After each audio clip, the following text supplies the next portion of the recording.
Hi, I'm Tom Fifer, and this is called Signal Moments.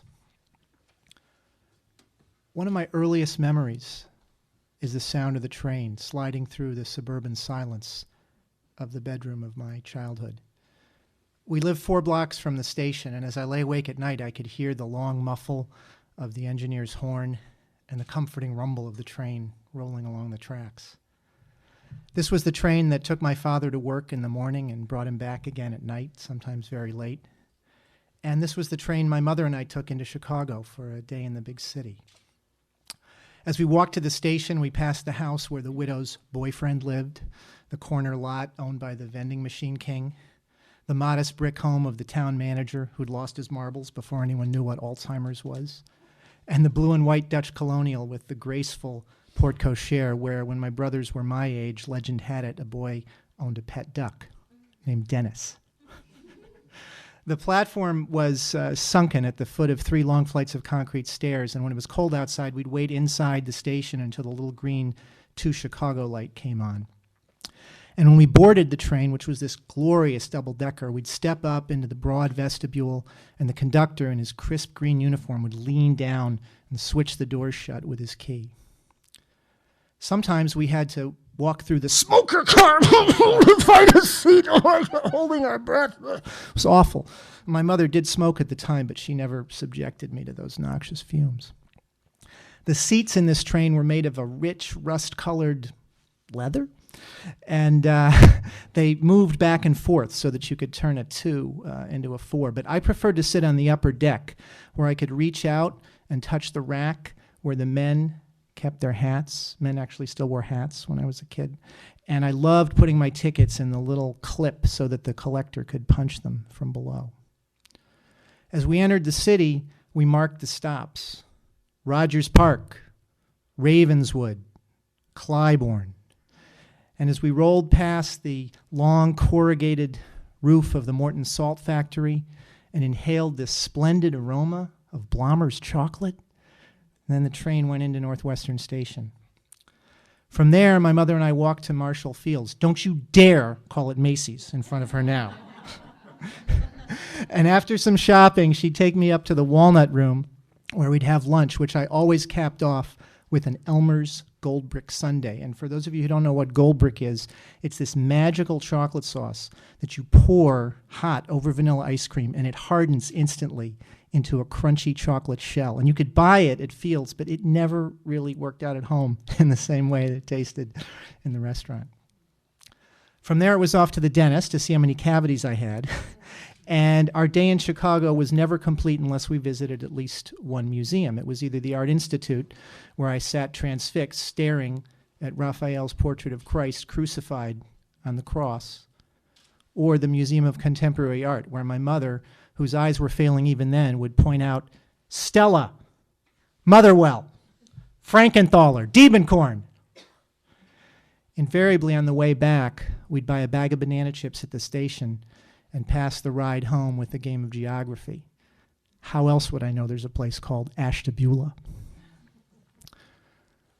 When I was 9, the train stopped bringing my father home at night. He died suddenly of a heart attack. And his friend, Harry, took me into his basement, and together we built an enormous train table. And then I brought it home, and I constructed an elaborate train set. Not quite as elaborate as the one in there, but pretty elaborate. I had engines and coal cars and cattle cars and cabooses. I had tracks and switches and trestles and bridges and little men to stand by my signals and switches. And I had trees and shrubs and rocks and lichens to put on my rocks. And I loved withdrawing into the imaginary, perfect world of my train, because upstairs, outside, my world was not perfect. It was not perfect at all. And I had entered what I call my months of magical thinking. You see, I thought that if I did certain things, if I picked up a stick or stepped on a crack or went back 2 blocks and turned a leaf over or just took the long way home from school, that I could somehow bring my father back. I actually believed this, at least I really wanted to believe it. And so after a while, this started driving me crazy, and I was getting home later and later from school, and my mother accused me of the worst crime imaginable, which was dawdling. So I came up with a way to put an end to it. I said, I'm going to walk up to the front door of my house, and I'm going to open it, and my father's either going to be there or he's not. So on my 10th birthday, I screwed up all my courage, and I walked to the front of the house, and I reached my hand out for that handle, and I turned it, and I pulled open the door. And when you lose a parent at an early age, some doors close for you, but other doors open. And one of the doors that opened for me was much closer relationships with my older brothers, particularly my middle brother, Jim. And in junior high school, I really looked forward to Friday nights when I would get to take the train by myself 6 stops and stay overnight with him in his apartment. He'd pick me up in his old Volvo, and we'd head for the fish keg, buy copious amounts of fried seafood, stop at Foremost Liquors for a 6-pack of beer, and follow that up with dinner and some R-rated television. And then I'd get to sleep with him in his bed. And what we did before we went to sleep is we pulled the covers over our head, and we played a game called Jungle, where we traveled through deepest, darkest Africa together. And the highlight of the game was when we had to cross a lake. So we had to figure out whether it was safe to swim across this lake or not. So how did we do that? Well, we threw in a cow. We borrowed one from one of the local Maasai tribesmen. And if the cow sank fast and furious in a flurry of bubbles, we knew there were piranhas in the lake, and it was not safe to swim across. But if the cow sank slowly, if it just kind of burbled down its last moo, then it was safe. There were no piranhas in the water. So I soon crossed into high school, where there were 1,100 kids in my graduating class, and I became a small fish in a very large pond. But I got lucky my freshman year. Well, not that lucky, but I did get lucky. And I reeled in a wonderful girlfriend who was in my French class named Sally. And neither one of us could drive at the time because we were 14, 15 years old. So on our first date, we took the train, like everyone else in my class, to Dave's Italian Kitchen, which was 6 stops away and right at the foot of the station. I remember nothing of the meal except that it was Italian. I remember the kiss afterwards. And I remember wearing this hat the entire time. My hair was much longer than it is now. And I had this hat shoved down on my head because this is the hat that my father was wearing on the day he died, and it was very special to me. And I also remember a few months later getting a phone call from Sally one night and hearing her say to me, "I'm sorry, but I can't see you anymore."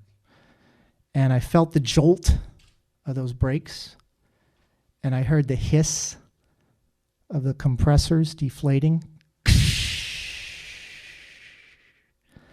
and that sickening lurch of the love train coming to a full and devastating stop.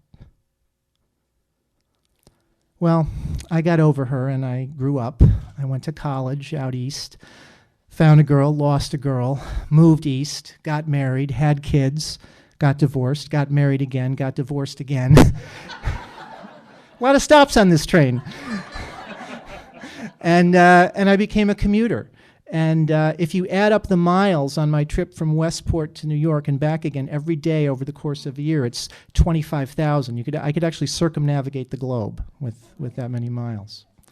And what I do on the train in the morning is I write. I write blog entries every morning, and I sit backwards, and there is something about being moved backwards through space and forwards through time that gives me a kind of a balance. And there's something about the compression of the hour that I have from one station to the other that's very conducive to finishing my work and hitting publish before the train descends into the tunnel at 125th Street. And when the train brings me home at night, and I tuck my children in to the suburban silence of their bedroom, sometimes, if I listen very closely, I can hear the faint, fleeting, deeply comforting sound of the train. Thank you.